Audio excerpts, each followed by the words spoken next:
이 책의 주장은 뭐냐면 게임의 룰 자체가 바뀌었을 수 있다는 거예요. 금리가 올라왔는데도 그 성장주, 즉 빅테크들의 우위가 오히려 더 벌어지고 있다는 거예요. 거기다가 AI라는 것까지 등장을 했잖아요. 그렇죠. 그 말은 우리가 지금까지 생각했던 이 게임의 방식이 바뀐 게 아닌가라는 생각을 해봐야 된다라는 겁니다. 세상의 모든 지식 언더스탠딩. 네, 자 북언더스탠딩 시작합니다. 네. 자, 북언더스탠딩은 도와주시는 분들이 많이 있습니다. 많다고요? 소수에 소수에 도와주시는 분들이 있습니다. 제가 모르는 분들이 겨우겨우 먹고 살고 있습니다.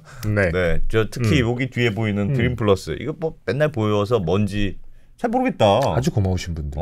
진짜 고마운 분들인데 한화생명 거예요. 한화라고 안 써 있어서 이게 한화 건지 잘 모르더라고. 그렇죠. 저희가 왜 그 강남 김현철 교수님 모시고 강남에서 강연도 했는데 그 사옥에서 공유 오피스도 운영해요. 공유 오피스. 네, 지원해서 이제 들어가면 그냥 들어오면 렌트비만 받는 게 아니고 막 이것도 지원해줘. 심지어 밥도 사줘. 아, 밥도 사준다고요? 진짜입니다.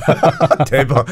이러저런 네. 지원 프로그램이 많다. 네, 지원 프로 스타트업을 위한 지원 프로그램이 많으니까 드림 플러스 관심 있으신 분들은 드림 플러스 인터넷에 검색해 보시면 자세히 나오니까 보시면 또 드림 플러스가 잘 돼야 언더스탠딩도 되고 그런 거 아니겠습니까? 우리도 여기 들어가면 안 됩니까? 우리도 들어가고 싶습니다. 밥도 좀 얻어먹고. 아니 대표님이 결단만 하시면 되는 것 제가 같은데. 김프로랑 결단 쇼부로 보겠습니다. 네. 네, 오늘은 남국민 북칼럼니스트 네. 모시고 또 오랜만에 많은 분들이 좋아하시죠? 네, 많은 분들이 좋아하고 국민사위 남국민. 그러니까 국민사위니까 빨리 진짜 장가만 보내면 될 것 같은 우리 남국민 네. 북칼럼니스트 모시고 뭐 올릴 때마다 뭐 인사이트가 넘친다는 둥, 그렇죠. 뭐 찬사를 하던 약간 배도 아픕니다. 배가 너무 찬사를 받네요. 예, 모셔보겠습니다. 어서 오십시오. 예, 안녕하세요. 안녕하세요. 네. 댓글 이런 거 보십니까? 댓글이요? 거의 보지는 않는데요. 막 찬사야 찬사. 아닙니다. 난리더라고. 아주. 부럽다. 남국 어떻게 이럴 수가 있냐면서. 대표님도 부러우시죠? 저 되게 부럽습니다. 더 바닥나기 전에. 네. 너무 좋은 책을 하니까. 그리고 우리 남국민 북칼럼니스트는 약간 할 때 독특한 그게 있어요. 이게 사실 책 많이 읽는 분들은 많은데 독특한이라고 하시면 안 되고 탁월한이라고 해주시오. 견제하고 싶어. 견제하고 싶은 마음이 자꾸 있어서 그런 것 같습니다. 결이 다르세요. 네. 오늘은 무슨 책입니까? 예, 오늘 가져온 책은요. 네. 자본 없는 자본주의라는 책입니다. 우리 자본주의 몇 번 했는데. 그러니까. 그러니까 이게 좀 의도한 건 아닌데 어쩌다 보니 자본주의 시리즈를 자꾸 가게 되는 것 같은데. 좋아요. 제 생각에는 제가 요즘에 관심이 있는 분야가 이쪽이다 보니까 계속 제 생각에 맞춰서 책을 고르게 되는 것 같긴 해요. 자본이 없는 자본주의. 네, 맞습니다. 어떻게 자본주의를 개혁하고 싶은 열망이. 그래, 지금의 자본주의가 마음에 안 드는 거지. 마음에 안 드는 거지. 네. 제가 항상 생각하는 게 많은 분들이 지적을 하는데 뭔가 우리나라가 이제 좀 지금 방식으로 끝까지 와 있다. 그런 생각을 다들 하거든요. 그렇죠. 이창용 총재도 맨날 얘기하는 게 구조개혁하라는 게 이제 그러니까 사실 사람이 그대로 계속 해왔는데 뭔가 안 되면 길을 잃는 이유는 멈추지 않기 때문이거든요. 아하. 길을 잃었을 때 계속 가면 길을 잃는 거예요. 근데 길치가 아닌 사람들은 잠깐 서가지고 다른 길을 찾아보는 게 이제 길을 찾는 방법인데 지금 모든 사람들이 얘기한 게 우리나라 저성장 이게 안 돼야 되지만 구조적인 위험에 빠졌다는 얘기를 다 하거든요. 그렇죠. 하는 총재님이 많이 얘기하셨고 그리고 최근에 좀 저는 굉장히 좀 쇼킹했던 뉴스가 파이낸셜 타임스가 한국 경제 성장의 기적은 끝났나라는 기사를 썼는데 이게 그 파이낸셜 타임즈 여러 가지 기사가 있는데 거기 중에 빅리드라는 기사가 있어요. 네. 이거는 길게 쓰는 거. 네, 이거는 아마 털면 거의 주간지 하나 수준에 나올 정도의 기사인데 네. 굉장히 큰 뉴스를 다루거든요. 예를 들면 거의 어느 정도냐면 우크라이나 전쟁이 뭐 왜 시작됐느냐 이런 수준의 이제 굉장히 그 자기들의 대표 기사를 실는 건데 그거를 이제 한국 경제 성장이 끝났느냐라는 주제를 털어서 쓴 거예요. 예. 그 말은 세계적으로 봤을 때도 한국 경제가 뭔가 문턱에 와 있다는 거에 대해서 인정이 돼 있는 거고 거기서 한 말을 보면 진짜 더 이상 방법이 지금 방식으로 없다라는 생각이 들더라고요. 그러니까 안에서도 생각하고 있고 국민들도 느끼고 있고 외부에서 봐도 뭔가 막혀있는 지점까지 왔는데 그러면 이제 게임에 뭔가 다른 방식을 해야 된다는 거예요. 예. 그렇기 때문에 이런저런 어떻게 하면 부자 나라들은 잘 사는가 고민을 하게 되고 그러다 보니 뭐 이런저런 자본 시리즈를 해왔는데 오늘도 똑같은 얘기는 아니지만 비슷한 문제의식을 담은 책이다 이렇게 볼 수 있을 것 같습니다. 자본주의 지금 시스템에 뭐가 문제가 있는 거 아닐까? 그렇죠. 혹은 우리가 뭘 잘 못하고 있는 거 아닐까? 뭐 이런 거네요. 그렇죠. 우리나라 같은 경우 너무 대기업 중심으로만 발전을 해왔는데 이제 그게 이제 대기업들 성장이 고만고만해지면서 그렇죠. 사실 우리가 성장을 못하는. 사실 뭐 기사에도 다 나와 있는 얘기고 우리도 다 아는 얘기지만 그렇죠. 특히 말해 재벌 3세까지 오면서 이제 옛날같이 새로운 역동성이 떨어질 뿐더러 3세들이 약간 애매해. 그렇죠. 사실 제가 비싸시는 겁니다. 정확히 누구를 말씀하시는 오늘 겁니까? 제가 약간 피곤해가지고 이제 까칠합니다. 근데 제가 3세여도 예. 도전할 이유가 없어요. 왜냐면은 뭐 어차피 제가 선대보다 더 잘할 수도 없고 뭐 쉽게 말해서 실패만 안 하면 되는 것도 있고 거기서 시작한 게 재밌는 게 뭐냐면요. 우리나라에서 100조 원짜리 반도체 공장 투자한 거를 굉장히 좋은 일이잖아요. 그렇죠. 제가 왜냐면은 그 지역 출신이기 때문에 그 지역에선 돈이 굴러다니거든요. 그런데 외부에서 봤을 땐 아직도 100조 원짜리 공장을 지어서 경제를 더 올리려는 이 방식이 지금까지 3만 불이 오는 데까지는 유효했지만 앞으로에는 이 방식을 바꿔야 된다는 건데 한계 효용이 온 거 아니냐? 그렇죠. 근데 우리 내부적으로는 이거에 대해서 그런 문제 제기는 거의 없거든요. 왜냐하면 지금까지 게임을 항상 그렇게 해왔으니까. 그런데 저는 느끼는 게 이게 더 먼저가 5만 불, 6만 불 나라들이 자기들이 해봤잖아요. 다음 스텝은 이래야 되는구나라는 게 좀 바깥 시선이 있는 것 같아요. 오늘 가져온 책도 좀 그 맥락에 다 있는 것 같습니다. 헝그리가 없지 요즘 헝그리 정신. 저를 보고 말씀하시는 것 같은 느낌이 헝그리 듭니다. 정신. 그 3세가 잘 안 되는 게 2세까지만 해도 아빠가 그 가난했을 때를 봤단 말이에요. 네. 그러다가 회사가 급속 성장하고 이제 같이 집이 부유해진 경우지. 원래부터 난 태어날 때부터 완전 갑부집에 태어나 이런 게 아니었단 말이에요. 근데 3세들은 눈 떠보니까 부잣집에서 태어났어요. 그렇긴 하죠. 그러니까 그게 완전 다른 거예요. 근데 그리고 사실 그 기사에서나 외부의 시각의 핵심은 뭐냐면요. 그러니까 사실 생각해보면 3세들이 파이팅이 떨어진다 보다도 중요한 게 뭐냐면 100조 원 투자를 했잖아요. 네. 그런데 100조 원을 투자해서 계속 굴러가는 경제는 지금처럼 제가 저번에도 말한 것처럼 뼈 빠지기 힘들 수밖에 없어요. 왜냐하면은 100조 원 투자를 했다는 얘기는 연 감가상각이란 걸 해야 되잖아요. 그렇죠. 네. 100조 원을 투자했다는 말은 뭐 쉽게 말해 10년 분할로 했으면 연 10조 원씩 그냥 아무것도 안 해도 비용이 발생하거든요. 그 말은 경제 구조가 커지면 커질수록 즉 이런 캐펙 투자를 늘리면 늘릴수록 감가상각도 비례해서 계속 커져요. 그러면은 말씀하신 대로 한계적으로 더 투자하면 더 감가가 커지고 더 투자해야 되고 그렇기 때문에 이게 어느 정도 한계선이 다다르면 자본의 한계가 온다. 이 게임 방식으로는 그 얘기를 하는 겁니다. 네. 반도체 공장이 많아지면 당연히 좋지만 그 말은 어제 최태원 회장이 이제 대한상인 회장으로서 인터뷰한 걸 보면은 이 캐펙스 투자 어디까지 해야 될지 모르겠다는 얘기를 직접 했거든요. 그 말이 뭐냐면 언제까지 이렇게 공장 짓고 계속 늘리는 방식으로는 3, 4만 불 여기를 벗어나기 힘들다. 벗어나더라도 훨씬 노동을 많이 해야 되고 언제 경제가 뒤집힐지 모르는 상황 갈 수밖에 없다는 얘기를 한 건데 예. 그 문제가 어느 정도 문제의식이 외부에서도 우리나라 하는 총재도 기업인도 하고 있는 지점에 왔다는 거죠. 부가가치를 만드는 새로운 방법을 찾아야 된다. 그렇습니다. 네, 뭐 알겠습니다. 네. 다른 뭐 사실은 너무 혐오할 건 없어요. 미국에서도 제주 공장을 그렇죠. 다시 만들자고 하니까 네. 너무 없는 것도 문제지만 우리는 또 너무 편중돼 있어서 문제일 수는 있겠어요. 그렇습니다. 그러니까 물론 당연히 그걸 하지 말자는 게 아니고 미국 같은 경우는 그걸 안 하면서 다른 이미 고부가 가치를 하면서 추가 투자를 하는 건 부담이 없는데 그 투자만으로 국가 경제를 계속 끌고 가는 거는 한계가 있다는 얘기를 하는 거거든요. 이게 캐펙스 투자의 한계를 얘기하는 건데 버핏이 사실 똑같은 얘기를 한 게 있어요. 예. 워런 버핏이요? 네, 버핏이 사실 TSMC에 잠깐 투자를 해서 그때 네. 굉장히 쇼킹했거든요. 버핏을 아는 사람들은 저 사람이 제일 싫어하는 게 반도체 투자 같은 건데 왜 했을까라는 얘기를 했어요. 그 사람이 옛날에 인터뷰한 게 뭐가 있냐면 돈 벌어봤자 기계 한 대 몇 조 원짜리 들여놓고 감가상각 먹이는 난 그런 산업 진짜 싫다.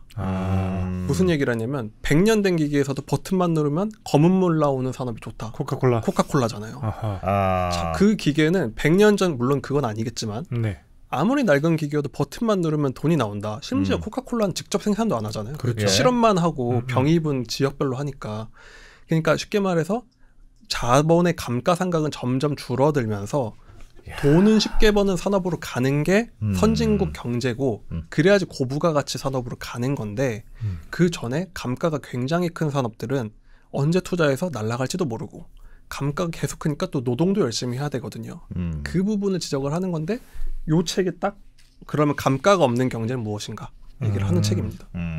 좋습니다. 네. 그럼 자본 없는 자본주의가 뭔가 힌트가 있다는 뜻인데 그렇습니다. 자본 없는 자본주의라는 책은 자본을 없애자. 그건 아니고요. 그런 책은 아닐 텐데. 그렇죠. 그렇진 않겠죠. 그렇진 않죠. 그러니까 이 책이 이제 제목은 역설적인 거죠. 이제 캐피탈리즘 without 캐피탈인데 여기서 말하는 캐피탈이라 함은 우리가 일반적으로 생각하는 유형 자산 얘기해요. 뭐 건물, 토지, 뭐 공장 이런 것들이 이제 우리가 생각하는 자본이잖아요. 옛날에 예를 들면 노동, 뭐 토지, 자본할 때 그 자본인데 이 책에서 얘기하는 거는 이제 선진 경제에서는 그런 자본은 거의 많이 역할이 줄어들었고 대신 뭐가 역할을 하고 있냐면 무형 자본의 시대다라는 얘기를 하는 거예요. 그러니까 사실은 말은 자본 없다고 했지만 유형 자본이 없는 거고 무형 자본으로 들어가는 경제가 이제 완벽히 이제 자리를 잡았다는 얘기를 하는 거거든요. 그러니까 무형 자산이 이게 뭐냐면은 예를 들면 쉽게 말 크게 세 가지인데요. 소프트웨어랑 지적 재산권이랑 그러니까 지적 재산권 안에 브랜드 같은 게 들어가고 그리고 노하우입니다. 그러니까 이 세 가지가 보이지 않는 자본 중심을 얘기하는 건데 이거 세 가지를 이제 무형자산이라고 해요. 근데 당연히 모든가 이런 걸 갖고는 있고 실제로는 뭐 다 활용을 하고 있죠. 그런데 사실은 이게 뭐 보통 재무제표 보면 큰 가치를 차지하지 않거든요. 그런데 미국 경제 같은 경우 보면은 뭐 애플은 뭐 앱스토어 매출만 작년에 110조 원 매출을 올렸더라고요. 이제 그런 식으로 가고 있고 다 이런 식으로 돌아가 브랜드, 소프트웨어, 지적재산권 이거 중심으로 돌아가는 경제로 완전 경제학이 바뀌었다는 게 이 책의 주장입니다. 근데 이게 딱 미국 경제랑 한국 경제의 차이를 나타내는 수치인 게요. 제가 어제 찾아보니까 우리나라 대표 기업들을 보니까 삼성전자 같은 경우는 재무제표 중에서 그러니까 무형이 아니라 유형 자산의 비중이 한 50% 정도 되더라고요. 절반 정도. 절반이 공장 뭐 등등등이다. 네, 그렇죠. 공장, 토지, 기계 이런 거고 SK 하이닉스는 더 높고 그리고 이제 뭐 당연히 포스코, 뭐 LG, 현대차 이런 데도 거의 그 정도 합니다. 30-40% 정도. 근데 사실 이게 상식적인 거잖아요. 장사를 하려면 공장도 짓고 매장도 있어야 되고. 그런데 애플이나 메타, 구글은 찾아보면 10% 정도예요. 10%가 안 되기도 합니다. 거긴 다 뭐 플랫폼 기업이니까. 그렇죠. 그러니까 R&D만 하니까. 그렇죠. 그렇습니다. 뭐 엔비디아 같은 데 재산을 찾아보면 자본을 찾아보면 그렇게 큰 기업이 총 자본에서 갖고 있는 유형 자산은 10% 정도밖에 안 되는 거예요. 엔비디아도 그거밖에 안 돼요? 그렇습니다. 엔비디아도 그거밖에 안 됩니다. 만들어서 지금 만드는 건 딴 데 가서 맡기니까. 그렇습니다. TSMC에서 TSMC에서 하니까요. 애플도 뭐 생산은 폭스콘인가요? 그러니까 우리나라는 대기업이 보통은 30-40%, 뭐 보통은 50%까지 눈에 보이는 자산을 중심으로 돌아가. 이게 상식적인 거 이상한 게 아니죠. 근데 미국 경제에서 탑 기업들을 보면은 유형 자산의 비율이 10%대, 거의 없는 수준까지 와 있다라는 겁니다. 그렇기 때문에 부가가치의 창출 비중 자체가 이미 2000년대부터 미국은 이미 무형자산 중심으로 다 바뀌고 있다는 거고 이게 잠깐의 유행이 아니라 자본주의 시스템 자체가 바뀐 거다라고 얘기를 하는 거예요. 미국만 유독 그런 거 아니에요? 미국은 사실 좀 유독 그렇긴 하죠. 그래서 사실 미국 얘기 가져다가 우리나라 얘기하면 안 맞다라고 얘기할 수 있어요. 너무 다른 나라니까. 그렇죠. 그들은 빅테크는 당연히 세계 원톱들이 하는 거고 어쩔 수 없지 않냐 하는데 이게 사실 자본주의 역사가 좀 오래된 성숙된 자본주의 국가에서는 대체로 이런 양상이 나타나는 게요. 유럽이 뭐 요즘에 뭐 쉽게 말해서 경기가 너무 안 좋다, 한물 갔다는 얘기를 많이 하지만 유럽이 최고 이제 선두에 있는 기업들을 보면 은행, 뭐 통신 이런 거 빼면은 보통 명품 회사 기업이죠. 그리고 제약사잖아요.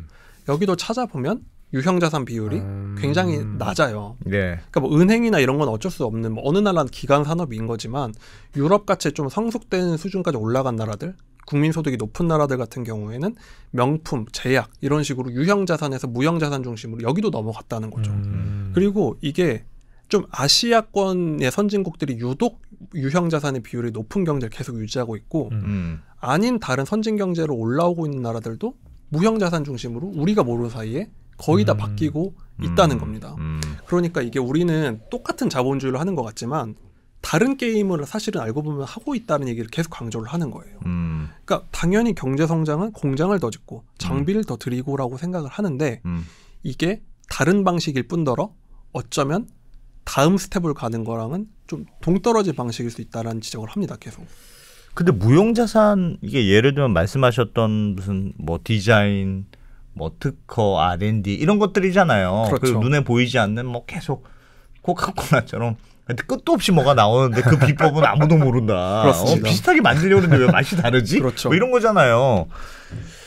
그런 거는 그러니까 들어보면 사실 상식적으로 매우 좋은데 이익률도 높고 투자할 것도 없고 감가상각도 없고 너무너무 좋잖아요. 근데 그거는 우리 입장에서는 못해서 이렇게 선택하는 거라고 볼 수 있지도 않나요? 그러니까 유형자산으로 성장하는 게 무형자산이 없으니까 무슨 R&D가 우리가 옛날에 뭐가 있었어요. 그러니까 우리는 할 수 있는 게 돈 빌려다가 그냥 공장 짓고 사람 때려넣고 맞습니다. 할 수 있는 게 그거밖에 없으니까 그렇게 그렇죠. 자라오는 거죠. 쉬우니까. 사실 이렇게 얘기하면 우리가 뭘 엄청 크게 잘못한 것처럼 얘기한 것 같지만 네. 사실 그렇지가 않은 게 엄청 성공을 한 거잖아요. 그렇죠. 그리고 미국이 반도체를 하고 싶어서 막 공장을 짓고 있는 와중에 예. 우리는 오히려 여기 앞서와 있었고 반도체가 없었으면 대만과 우리나라가 여기까지 못 왔으니까 그렇죠. 우리가 그리고 이게 나쁜 선택도 아니었을 뿐더러 뭐 우리가 못해서일 수도 있죠. 예. 왜냐면은 우리라고 스타벅스 안 만들고 싶냐? 그래 내 말이 내 말이 그 말이야. 누구는 그거 뭐 하나 그 사이렌 하나 붙여가지고 저도 예. 여기 먹고 왔는데 이런 거 하나 붙여가지고 돈 안 벌고 싶냐? 우리도 노 브랜드가 없다 그러잖아. 그렇죠. 브랜드를 못 만드니까. 그런데 이게 그러면은 각자의 방식으로 돈을 벌면 되는데 예. 문제는 아까 처음 얘기한 것처럼 지금 방식으로 하면은 우리가 힘들어서 못 견딘다는 거예요. 이제 이거를 할 수밖에 없는 때가 왔다는 진짜 거예요. 한계에 왔다 이제. 이제. 그러니까 제가 계속 항상 생각하는 게 우리나라 얼마 전에 그런 얘기가 나왔어요. 대기업에서 일하는 사람 비율이 OECD 주요국 중에 제일 낮다. 10몇 %라는 거예요. 예. 그 말은 모든 사람 중에 출산을 하면 10명 중 9명 중소기업 간다는 거거든요. 그러네. 그렇죠. 그게 어쩌면 또 우리나라 당연한 통계상의 그건데 모든 사람이 자기 자식은 대기업을 가길 바라잖아 대부분. 그래요. 그렇죠. 근데 나왔을 때 10분의 1의 확률이라고 하면은 당연히 그걸 우리는 당연하다고 생각했는데 그 통계를 보니까 OECD에서는 대략 한 30-40%가 다 대기업에서 일하는 거예요. 그걸 보니까 달라지는 거죠. 아니 우리나라는 대기업에 들어가려면 쉽게 말해 상위 10%를 뚫어야 되는데 예.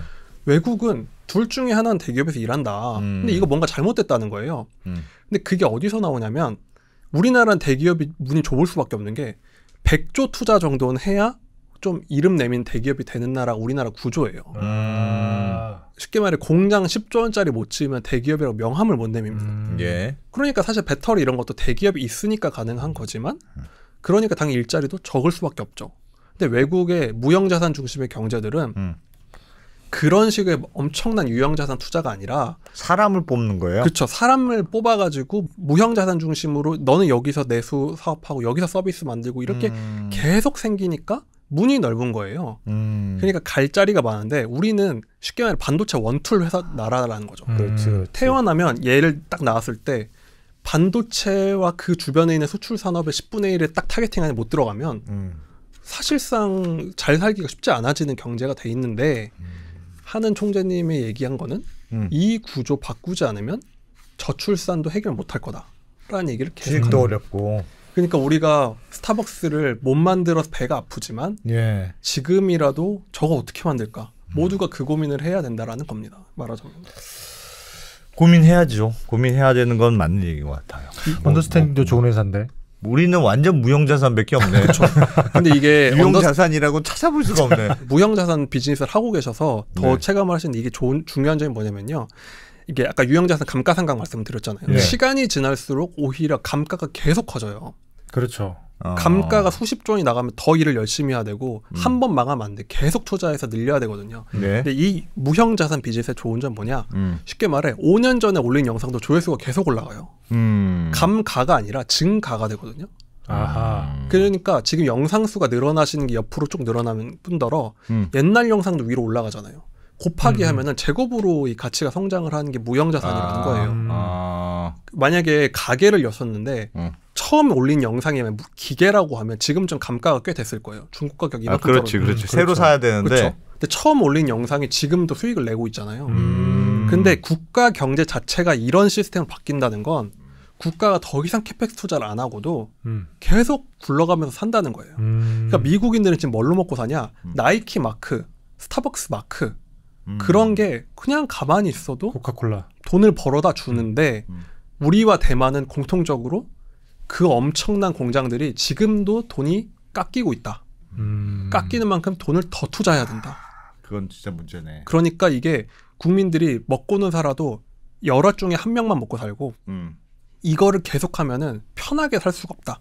라는 얘기를 계속 하는 겁니다. 저희도 시간이 지나면 가만히 앉아 있어도 먹고 살 수 있을까요? 근데 실제로 제가 봤을 때 사람도 무형자산이라고 생각하지만 처음에만 열심히 일하고 점점 열심히 하는 강도가 줄어드는 거 아닙니까? 제가 그런다는 말씀이십니까 지금? 아니 뭐 꼭 김상희 기자 그런다는 것보다는 사람은 그래도 감가가 거의 없는 네. 식에 가깝죠. 왜냐면은 계속 학습을 하니까. 감가가 있다니까. 체력은 근데 감가가 되죠. 들으십시오. 없다는 않습니까? 무슨 말씀이십니까? 네. 그렇기 때문에 이걸 유튜브로 말씀을 드렸지만 예. 계속 기계를 들이는 자영업을 창업했다 생각해 보세요. 처음에 영상을 드릴 때부터 기계를 계속 들이는 사업을 하는 거랑 그러네. 영상을 계속 만들어서 옛날 영상도 조회수가 계속 올라가는 비즈니스가 다르잖아요. 그렇죠. 그런데 이거를 작은 사업으로 비유를 한 거지만 국가의 시스템이 이렇게 바뀌면 시간이 지나면 이거를 따라잡지를 못해요. 유형자산 사업으로는 이걸 따라잡을 수가 없어집니다. 저 그래서 옛날에 그런 콘텐츠 사업하는 분들이 제일 부러웠어요. 영어 교육 콘텐츠. 그렇죠. 왜냐하면 영어 교육 처음에 1편만 딱 만들잖아요. 네. 근데 계속 만들어 100편이 돼. 근데 사람들은 다 1편부터 계속 보잖아요. 1편부터 계속 봐. 제가 그러니까 아는 유튜버가 계속 쌓이는 거예요. 과학 유튜버가 있는데 영상 안 올린 지 몇 년 됐거든요. 네. 그런데 지금도 월 수입이 거의 한 몇천 정도씩 들어와요. 아니, 그러니까 왜냐면 과학 영상은 그렇죠. 계속 1편부터 봐. 그러니까 그 사람은 그 자본이잖아요. 자기 거잖아요. 예. 그 자본이 감가가 안 돼요. 계속 가치 창출이 돼요. 그렇기 때문에 이게 그냥 유튜버 해야 되겠다가 아니라 앞으로는 잘 살려면 저런 걸 만들어야 된다는 거죠. 그렇지. 언제까지 기계 만들고 공장 만들어가지고 그리고 그거를 굴리는 소수는 잘 살 수 있지만 전 국민이 고르게 편하게 사는 거는 이 방식으로는 한계다. 이건 한계다. 계속 새로운 걸 해야 되는 거는 죽음이구나. 그렇습니다. 그러니까 우리가 삼삼한 부리면 그러니까 쉽게 말해서 돈 들이고 뼈 빠지게 일해서는 올 만큼 온 거예요. 예. 그러니까 이 다음으로 가려면 사람도 그렇잖아요. 그러니까 사람이 진짜 일해서 한 연봉 1억까지 어떻게 벌 수 있다고 하지만 연봉 2억, 3억을 가려면 근무 시간 늘려서로는 힘들거든요. 잘 들으십시오, 대표님. 그렇지. 잘 들으셔야 될 것 같습니다. 그리고 더 큰 문제가 예전에는 선발주자를 후발주자가 따라갈 수가 있었어요. 왜냐하면 우리가 그랬잖아요. 그러니까 그렇죠. 쉽게 말해서 공장이 우리는 없지만 돈 빌려와서 지어서 싸게 만들면은 따라잡을 수가 있는 경제 구조였어요. 유형자산 경제는. 예. 그런데 이 무형자산 경제는 미국도 이미 그렇지만 한번 벌어지면 기업도 국가도 사람도 따라잡을 수가 없어진다는 게 큰 문제입니다. 거기서 이 무형자산의 4가지 성격이 나오는데 이걸 알고 나면 이거 게임 쉽지 않겠다라는 생각이 드는 거죠. 네. 4가지 뭡니까? 그러니까 무형자산의 특징을 이 책에서는 4S라고 해요. S가 4개 있다는 얘기인데 이게 뭐 영어니까 그냥 한국말로 말씀드리면 확장성 그리고 스피로버 이게 일종의 뭐 파생 효과 그렇죠. 시너지 그리고 매몰성 이렇게 얘기를 합니다. 잘 모르겠는데? 이게 이름으로 보면 굉장히 좀 어려워요. 낯선데 되게. 그래서 제가 쉽게 아주 친근한 사례로 말씀을 드리면 저는 딱 생각이 나는 게 백종원 씨 레시피가 떠올랐거든요. 백종원 씨 유튜브도 있고 뭐 엄청 레시피 유명하잖아요. 그렇죠. 그거를 보면 딱 이게 무형자산인데 어떤 특징이 있냐면 확장성 얘기를 드렸잖아요. 예를 들면은 백종원 레시피가 있으면 그게 확장이 편한 게 유튜브에 올리는 순간 전 국민이 다 1000만 명이든 1억 명이든 그냥 봐. 그냥 봐요. 그걸 따라해. 그쵸. 그걸 따라해요. 근데 우리가 아는 유형자산은 한 경쟁을 해야 되잖아요. 요만한 기계가 있으면 그걸 쓸 수 있는 게 한계가 있지만 이 무형자산은 확장성이 거의 무한하다. 첫 번째 특징이고 두 번째가 이제 백종원 레시피가 있어요. 근데 예를 들면 CJ에서 우리 콜라보해요 했을 때 거기서 콜라보하면 또 새로운 컨텐츠가 나와요. 그러니까 확장성 뿐더러 시너지 효과가 굉장히 큽니다. 근데 CJ랑 시너지를 딱 협업을 하면은 백종원만 좋은 게 아니에요. 백종원 레시피만 좋은 게 아니고 CJ 쪽도 조회수가 그렇죠. 그래서 유튜버들이 그 유튜브 키울 때 가장 많이 하는 게 합방이거든요. 합방을 하면 여기도 오르고 저기도 올라요. 근데 이게 구독자가 그래요? 자본이라고 치면은 예. 그냥 합방만 했을 뿐인데 나도 이득, 너도 이득. 경쟁 관계가 아니라는 거예요. 근데 유형 자산은 경쟁 관계가 있거든요, 반드시. 그렇죠. 근데 이런 시너지 효과가 훨씬 크다는 거고, 그 다음에 스피로버인데 여기서 뭐가 튀어나올지 모른다는 겁니다. 예를 들면 백종원 레시피란 게 하나 있으면 거기서 책도 내고, 예. 그걸로 뭐 대회도 열고, 그리고 이상하게 바꿔서 새로운 컨텐츠도 나오고, 그러니까 이게 확장 그 자체가 퍼질 뿐더러 어디로 튈지 모르는 스피로버 효과가 있다. 그리고 누구나 쉽게 베껴서 조금 바꿔가지고 새로운 걸 또 만들 수가 있어요. 그리고 마지막이 매몰성인데, 매몰성. 이게 뭐냐면요, 매몰 비용이라는 얘기 하잖아요. 네. 뭘 했을 때 회수하기 힘든 거. 이 무형자산이 다 좋아 보이지만 단점이 뭐냐면요, 회수가 안 됩니다.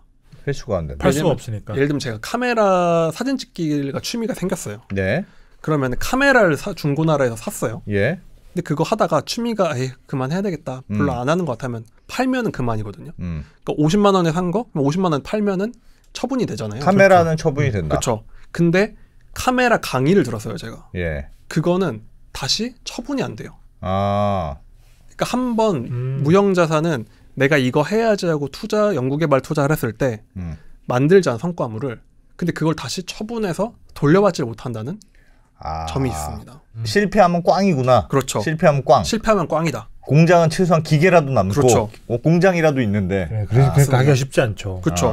그러니까 이 무형자산이라는 게 성공하면 앞에 말한 세 가지의 효과 때문에 네. 어떻게 튈지 모르는데, 아까 말한 매몰성이라는 단점 때문에, 예를 들면은 백종원 씨 같은 대기업 무형자산이 있어요. 거기는 좀 실패해도 상관없겠죠.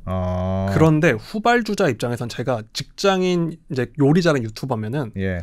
그래, 내가 일주일에 10시간씩만 들여가지고 요리 채널 만들어보자 했어요. 근데 망하면 다 날아가고 끝입니다. 오케이. 근데 그 시간에 제가 뭘 조물조물 만들면 팔면 되겠지만, 자부형자본은 그런 특성이 있다는 겁니다. 이런 특징이면 잘 나가는 놈이 다 먹겠네. 그렇습니다. 이거는 확장성도 있고, 뭐 예를 들면 공장 기계야, 내가 공장의 한계가, 기계의 한계가 있으니까 삼성이 다 먹어도 옆에 조금 먹는 사람이 생기고, 그렇죠.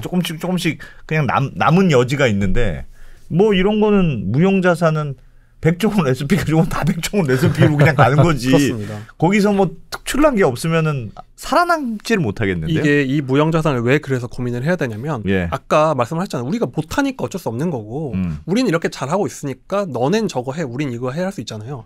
그런데 이 시장의 문제가 뭐냐면, 이게 성공만 하면 그 사람 쉽게 떼돈을 버는데, 한번 뒤처지면 이걸 따라잡기가 너무 힘들어요. 그러니까 미국만 잘 되는 겁니다. 그렇죠. 그러니까. 그래서 많은 사람들이 미국 과거 수익률 얘기를 하면서, 미국이 옛날에 이머징이 훨씬 좋았다. 그러면 이제 이게 물국 필반 순환으로 돌아가고, 성장주가 저렇게 좋지만 결국은 가치주가 올라오고 한다는 얘기를 해요. 이거는 게임의 롤이 비슷해서 평균 회귀를 하면 맞는데, 예.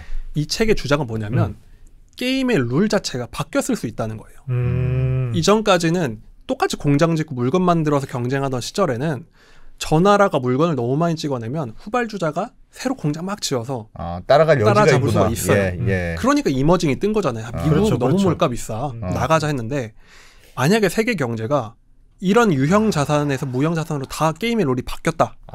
그러면 미국이 수십 년간 지금 너무 잘 나가죠. 지금 이머징을 앞선 게 20년 가까이 되거든요. 예. 이게 당연히 좁혀질 거라는 게 과거의 통계인데, 예. 만약에 게임의 룰이 이렇게 따라잡지 못한 식으로 바뀌었다면, 이게 왜 중요한 시그널이 있냐면, 그 코로나 때 빅테크가 최고였잖아요. 그렇죠. 그 모두가 기억하잖아요. 네. 근데 금리 막 치솟고 하니까 성장주 막 빠지고 이랬잖아요. 그렇죠. 다들 했던 말이, 이제 가치주의 시대가 온다.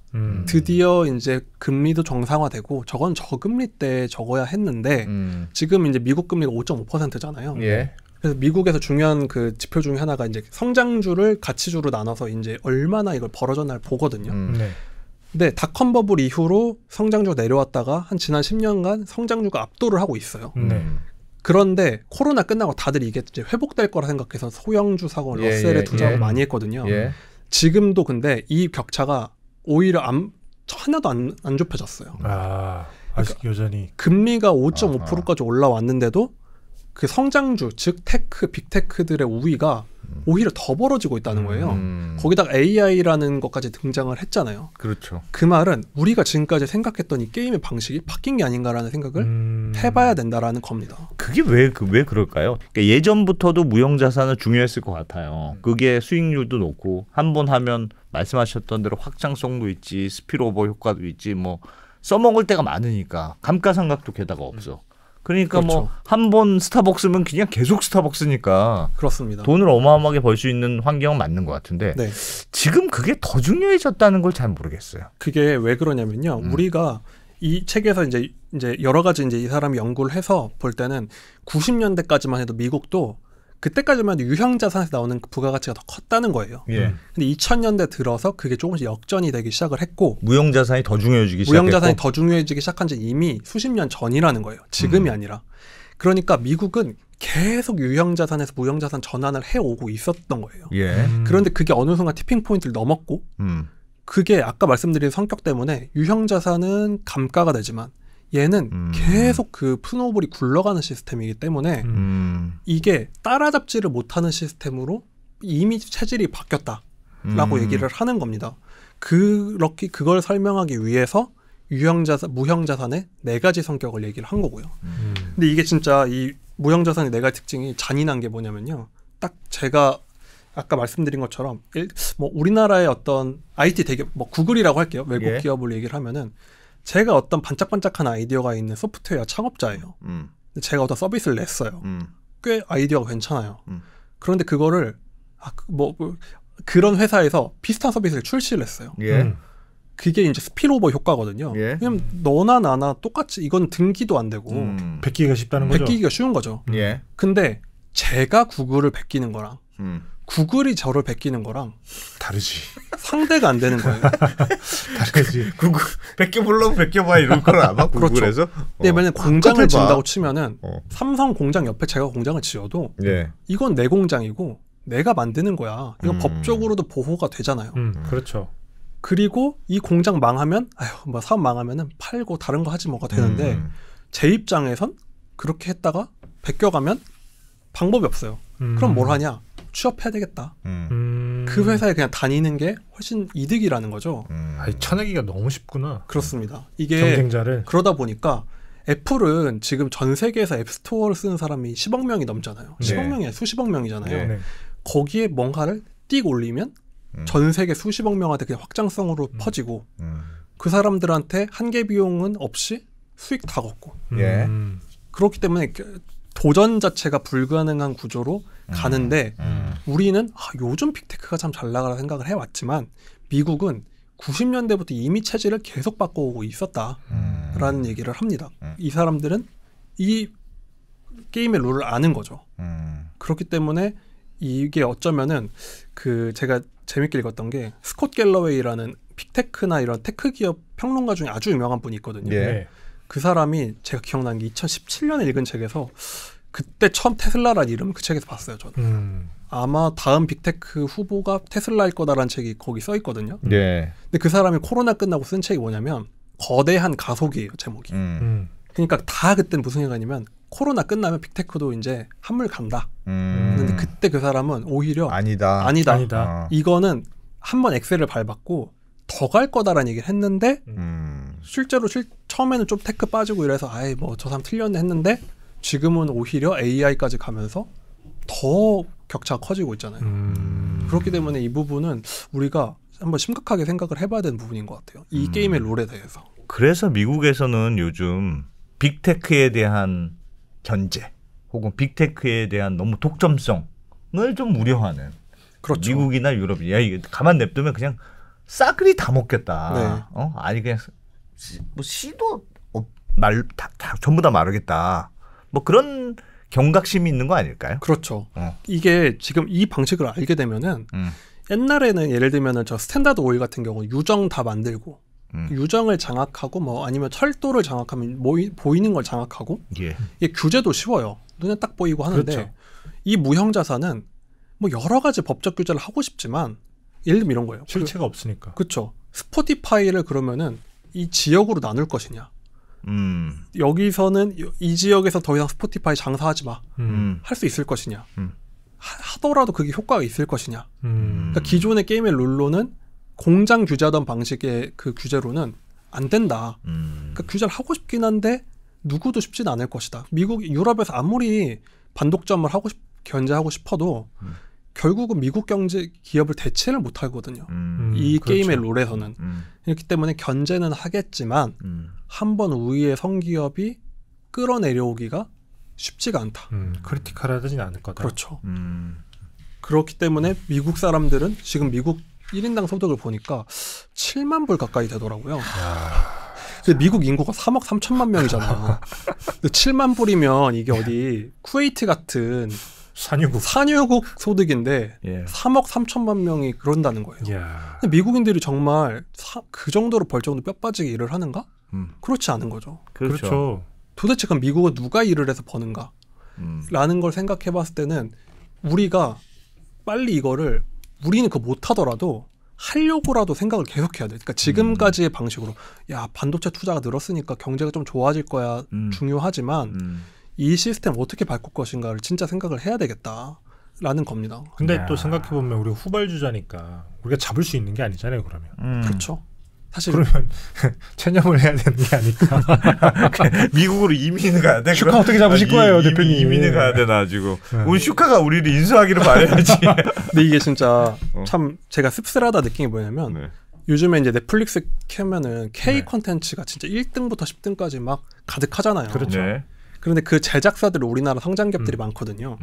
근데 터져도 넷플릭스 주가는 오르는데 그 상장사들 주가는 그날 조금 올랐다가 오히려 빠지고 다 그냥 빠져요. 그걸 넷플릭스가 먹는 거죠. 그렇죠. 그렇죠. 런닝 게러티가 아니니까. 그렇죠. 그게 사실 무형 자산인 것처럼 보이지만 사실 그냥 납품하고 끝이에요. 그러니까 우리는 반도체 만드는 거나 드라마 만드는 거나 똑같고 더 이상 버는 게 없는데 그걸 누가 가져가서 굴리느냐? 넷플릭스가 가져가서 굴리기 때문에 이거 참 저도 말씀드리면서도 우리가 어떻게 해야 되냐 싶기는 한데 티빙 화이팅. 이민가? 티빙 화이팅 하면 되죠. 뭐 누구 화이팅? 티빙 화이팅 한다고 그게 되겠습니까 지금? 와. 그런데 이게 뭐 이런 말하면은 우리가 빅테크 어떻게 만드냐 하자. 이 빅테크 얘기만 아니에요. 그러니까 미국 경제를 다 빅테크만 하는 건 아닌데 뭐를 생각을 해봐야 되는 거냐면요. 제가 항상 좀 가장 안타까운 점이 하나 뭐냐면 예를 들면은 뭐 우리나라에 어떤 미국 브랜드 들어왔다 그래서 줄 서고 이런 거 하잖아요. 막 기사 뜨잖아요. 파이브가이즈 뭐 이런 거. 뭐 그런 거 들어오면은 줄 서고 뭐 햄버거 하나에 15,000원이다. 뭐 근데 그 젊은 애들이 거기 줄 선다고 기사 엄청 뜨잖아요. 근데 거기서 막 욕하는 댓글도 엄청 달리고 이래요. 맛도 없는 거. 그렇죠.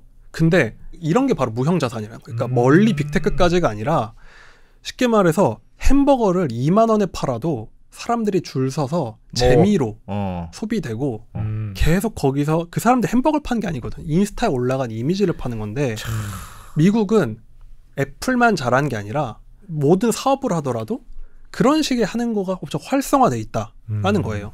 근데 만약에 이게 거꾸로가 뭐냐면 우리는 햄버거를 엄청 싸게 팔 거야. 햄버거를 옆집이 내가 5,000원에 팔 거야 했는데 싸고 맛있게. 네, 옆집에 또 햄버거 많아요. 그럼 그래? 그럼 나는 4,000원으로 내리고 영업시간을 더 늘릴 거야. 이런 식의 경쟁이 무형자산식의 경쟁이라는 거예요.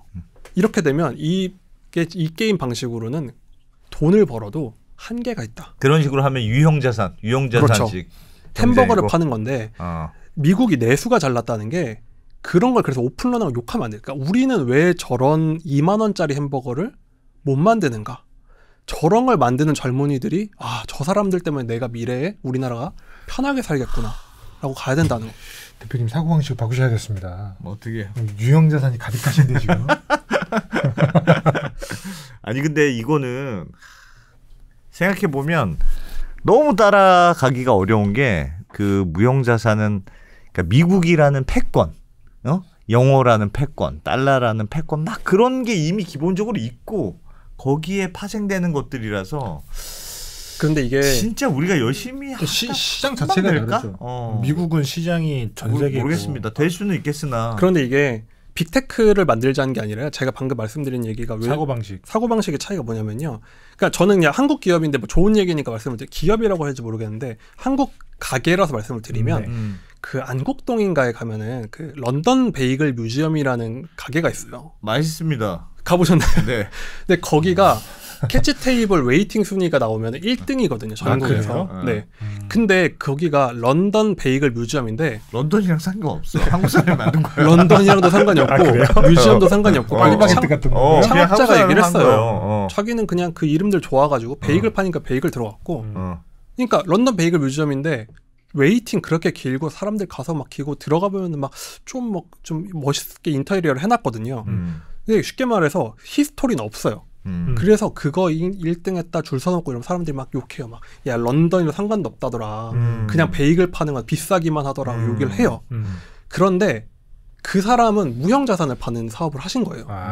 근데 옆에서 만약에 난 베이글 2,000원에 팔 거야 이러면서 더 싸게 팔 거야, 더 맛있게 팔 거야 하는 방식은 이게 사람들이 한국인들이 이런 장사가 좋은 장사라고 생각을 하잖아요. 그렇죠. 그런데 그런 가게들이 많아지면 잠깐은 좋지만 우리가 미국인들처럼 고부가 가치 산업을 못 간다는 거예요. 그건 무형자산이 없는 거구나. 그렇죠. 싼 빵만 파는 거는. 그렇습니다. 그러니까 그런 런던 베이글 뮤지엄에 줄 서는 걸 할 일 없다, 실속 없는 짓이다 하는 게 우리를 3만 불 사고에 가두는 거다. 그러니까 진짜 중요한 거는 베이글을 2,000원에 파는 사장님이 아니라 2만 원에 파는 사람이 진짜 선진 경제를 가져오는 사람이다라는 거예요. 그런 사람이 계속 많아. 왜냐하면 이 성과를 낸 게 우리나라에서 그런 브랜드들 해외 나가서 잘 되는 거 진짜 많거든요. 예. 그러니까 그분들이 이미 스피로버를 하고 있어요. 알게 모르게. 그리고 그런 사람이 많아져야 앞으로 전반적인 수준도 높아지고 모두가 좀 덜 일하고 쉽게 돈을 버는 세상을 간다는 거죠. 그러니까 이게 좀 사고를 바꿔야 된다라고 생각을 하고 미국에서 얼마 전에 그 개기일식 했었다고 막 난리 났잖아요. 그때 소비가 15조 원이 발생했다고 하는데 사실 얼마나 그게 말도 안 되는 짓이에요. 보면은 그 하늘이 가리는 게 그러면은 주기적으로 그런 거지 뭐 하는데 그거를 두고 막 마케팅을 하고 새로운 걸 만들고 거기다 뭘 팔고 하는 거 있잖아요. 그런 게 계속 활성화가 돼야지 오히려 더 부가가치를 만들 수 있다. 근데 지금 중국이 경제 안 좋으니까 시진핑 주석이 뭐라고 하냐면 생산성으로 이걸 돌파해야 된다고 얘기를 하거든요. 예. 공장 더 돌려. 물건 더 찍어. 더 찍어야지 성장한다는데 이게 딱 그냥 제조업만 있는 거예요. 그거 하면은 수익도 안 남죠. 일하는 사람 힘들죠. 그래 봐야 만불 그거거든요.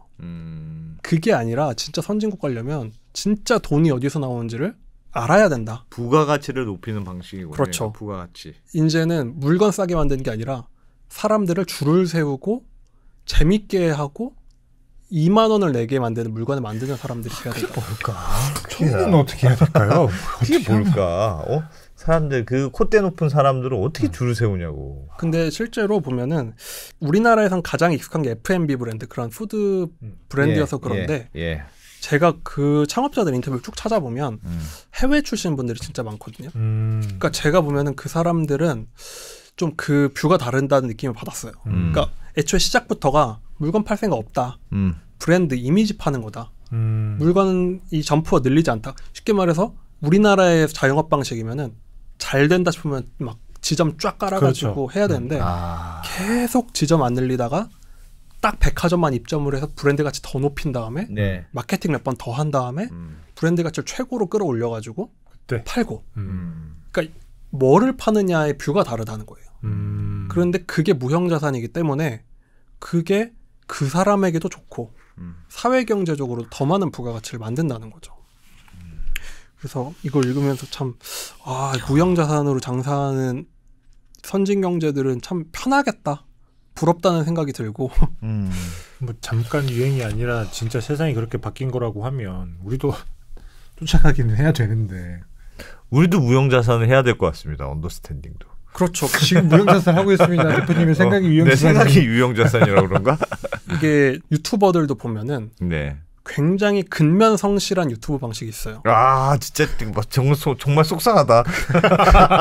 정말 별 보며 출근해서 별 보며 퇴근하는 경우가 있는데 매일 꼭 만들어야 돼, 막 이런 식이에. 제가 보면 몇몇 유튜버들 중에는 진짜 구독자 2만 명 뭐 이런데 영상 거의 한 달에 하나 올리고 이런데 보면은 속칭 그 뭐랄까 그 사람의 브랜드 채널에 가까운 수준인데 제가 이런저런 루트로 그 사람의 광고비나 활동 이런 걸 들었더니 와 진짜 어마어마해. 어마어마하더라고요. 예. 아하. 그런 걸 들으면서 아 이게 방식이 그러니까 뷰가 다르다. 저 사람 그리고 대부분이 정말 배 아프게도 유학 출신, 해외 출신들이 그런 걸 참 잘한다는 느낌을 들었어요. 대표님 네, 유학 보내드려야 되나? 유학을 갔다 와야 되는구나. 그러니까 유학을 다녀야 된다는 건 아니지만 네. 그러니까 애초에 뷰 자체가 1,000원짜리 베이글 만들 생각이 없구나. 2만 원만 판다. 그런 사람들이 실제 젊은 사람들 중엔 그런 분들 많거든요. 예. 그러니까 우리가 아 그거 어떻게 해 열심히 일해야지 하지만 이거는 기성의 방식이다. 오히려 그런 걸 아는 사람들은 쉽게 이미 돈을 벌고 있다라는 거죠. 저희 대표님은 농업적 근면성을 굉장히 중요시하는 제가 유형 자산적 사고 방식을 가지신 분이라 제가 여러 회사를 만나는 직업을 또 하다 보니까 예. 정말 그 대표님들의 세계관이 다르거든요. 진짜 이 사람은 농업적 근면성으로 하는 회사가 있고 정말 대표님이 잘 안 보이는데 정말 효율적으로만 저희도 대표님은 잘 안 보이십니다. 일하시느라 대표님은 잘 안 보이시고 알아서 농업적으로 일해라. 그런데 우리나라는 지금까지 농업적 근면성으로 일러온 나라잖아요. 그렇죠. 예. 그 성공의 방식을 깨기가 진짜 힘들어요. 근데 그거는 외부인의 시각으로만 오히려 깰 수가 있을 것 같고 성공한 사람은 그 방식을 버릴 수가 없으니까. 그렇죠. 왜냐하면 성공을 해왔으니까. 그렇죠. 그런데 지금의 시대의 문제는 뭐냐? 우리 후손들까지 그렇게 일을 하긴 못하겠다는 건데 그러면 방법을 찾아야 된다. 누군가는 2만 원짜리 베이글을 만들어서 버는 세상이 돼야 된다는 거죠. 방법을 빨리 찾아야 될 것 같습니다. 그런데 이게 또 문제는 이게 부동산의 불평등도 이걸로 막 설명을 해줘요. 부동산하고 무슨 관계예요, 이게? 전 세계적으로 지금 부동산의 불평등이 있는데 예. 이 관점에 따르면 어떤 부동산이 오를지가 정해져 있거든요. 그걸 알았으면 좋았겠는데 그 책이 좋은 부동산만 오른다. 좋은 부동산이 무엇인지를 설명을 해주는 거죠. 그리고 그게 왜 필연적인지를 설명을 해줍니다. 인스타에 올릴 만한 부동산이 좋은 부동산인가? 집값, 뭐 우리의 사회의 제도, 임금까지 이 관점으로 쫙 설명을 해주는데 좀 일찍 읽었으면 좋았겠다 생각이 들더라고요. 빨리 읽으셨어야 되는데. 네, 알겠습니다. 네. 그거는 2부에서? 네, 그 얘기는 2부에 알겠습니다. 알겠습니다. 이것도 되게 중요한 화두네. 무형자산. 무형자산. 좀 생각이 깊어지고 있습니다, 지금. 많이 깊어지셔야 될 것 같습니다. 저 유학을 먼저 가야 돼. 미국 짧아가지고 유학을 좀 갔다 와야 되는 거 아닌가 싶은데. 알겠습니다. 네. 자, 1부는 여기까지 하고 2부에서 마저 이어가서 오늘 자본 없는 자본주의 마저 읽어보도록 하겠습니다.